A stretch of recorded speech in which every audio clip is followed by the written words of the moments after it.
Assalamualaikum warahmatullahi wabarakatuh. Kami dari kelompok 7 ingin mempresentasikan hasil diskusi kami. Di kelompok 7 sendiri ada beranggotakan Ega Novita, Muhammad Ainun Yakin, ada Putri Anissa, ada Sofia Maharani, dan juga ada Sakila. Di pelajaran pengantar aplikasi komputer, kita presentasi membahas software dan hardware.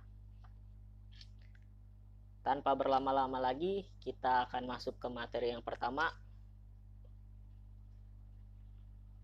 Pertama ada hardware. Secara umum kita sudah tahu bahwa hardware adalah perangkat keras yang terlihat fisiknya, yang bisa diraba bentuknya, yang merupakan satu kesatuan dari sistem komputer. Ada beberapa fungsi hardware. Yang pertama ada perangkat masukan. Yang kedua ada unit proses data. Yang ketiga ada perangkat pengeluaran.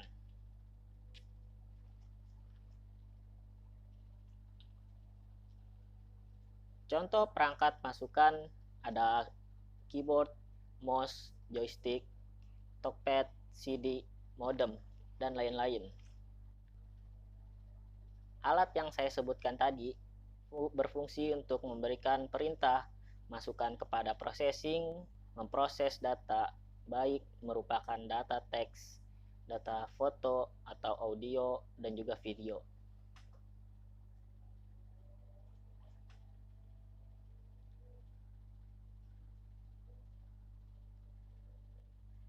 Contoh dari unit prosesan data ada CPU, ada motherboard, ada prosesor RAM atau ROM, memori. Benda yang saya sebutkan tadi adalah kumpulan beberapa komponen yang dirakit ke dalam sebuah casing komputer atau CPU.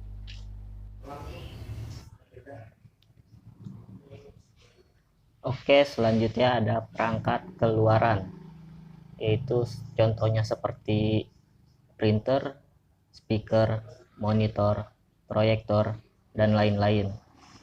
Peralatan ini berfungsi untuk mengeluarkan hasil prosesan atau pengolahan yang berada dalam CPU ke dalam media yang dapat dibaca oleh manusia ataupun dapat digunakan untuk menyimpan hasil proses. Yang kedua adalah software. Software adalah sekumpulan data elektronik yang disimpan dan diatur oleh komputer. Data elektronik yang disimpan oleh komputer itu dapat berupa program atau instruksi yang akan menjalankan suatu perintah. Bagian-bagian software. Pertama ada sistem operasi, yang kedua aplikasi, yang ketiga bahasa pemrograman, yang keempat utilitas.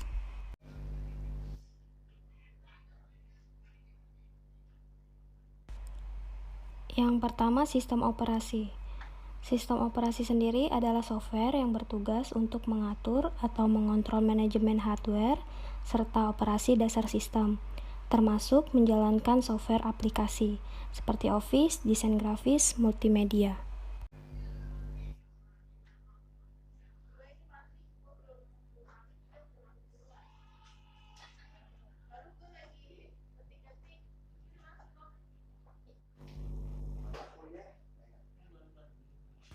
Adapun fungsi dasar sistem operasi ada dua.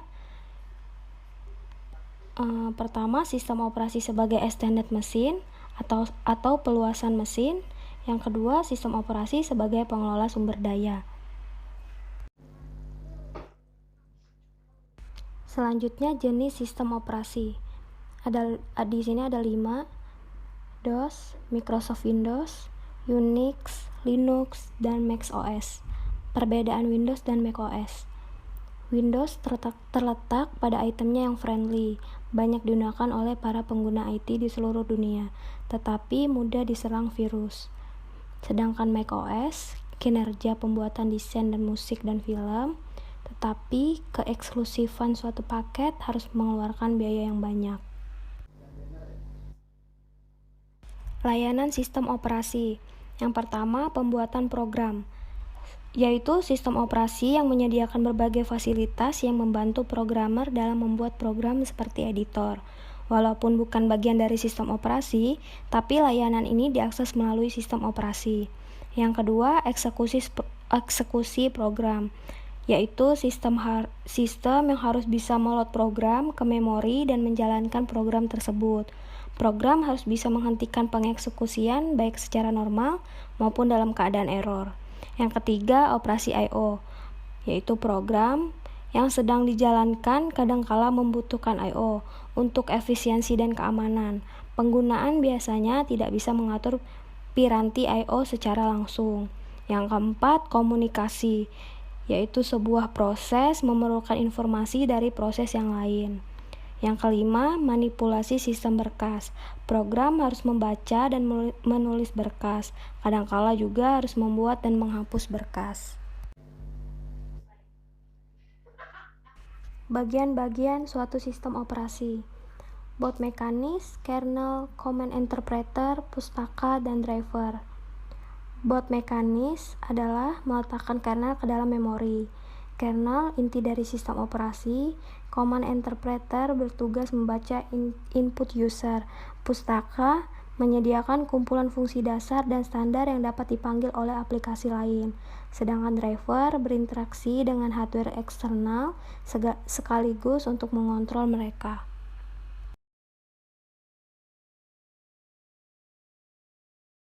Bagian software yang kedua ada aplikasi atau program aplikasi, merupakan program yang dikembangkan untuk memenuhi kebutuhan yang spesifik. Jenis program aplikasi umum. Pertama, spreadsheet, software yang digunakan untuk mengelola informasi keuangan atau data bentuk tabulasi. Yang kedua, ada data management, software yang digunakan untuk menyimpan dan menghasilkan. Ketiga, word processing, software yang digunakan untuk mengelola teks. Yang keempat, ada Excel, sebuah program aplikasi lembar kerja spreadsheet yang dibuat dan didistribusikan oleh Microsoft Corporation yang dapat dijalankan pada Microsoft Windows dan Mac OS. Yang kelima, program aplikasi grafis, sebuah software yang digunakan dalam bisnis penerbitan grafik, software yang digunakan untuk pembuatan dan pengelolaan citra seperti diagram, gambar, peta, fotografi, dan sebagainya. Yang terakhir, communication software. Komputer seringkali saling terhubung dalam rangka untuk membagi atau mengaitkan informasi. Untuk bertukar informasi ini, komputer menggunakan komunikasi software.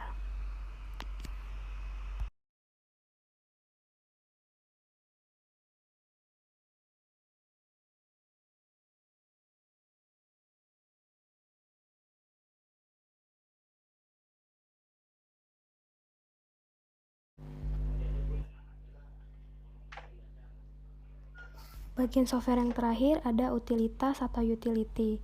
Program utility berfungsi untuk membantu atau mengisi kekurangan atau kelemahan dari sistem operasi dan digunakan untuk mendukung serta meningkatkan program-program dalam sebuah sistem komputer agar kinerja komputer semakin maksimal. Utility sendiri terbagi menjadi dua, yaitu utility internal, software utility yang dimiliki oleh sistem operasi, misalnya Windows Backup, manajemen file, dan disk cleanup. Yang kedua, ada utility eksternal, software yang tidak dimiliki sistem operasi tetapi dapat diinstal, seperti antivirus, burning CD, connectivity, compress data, dan cleaning system.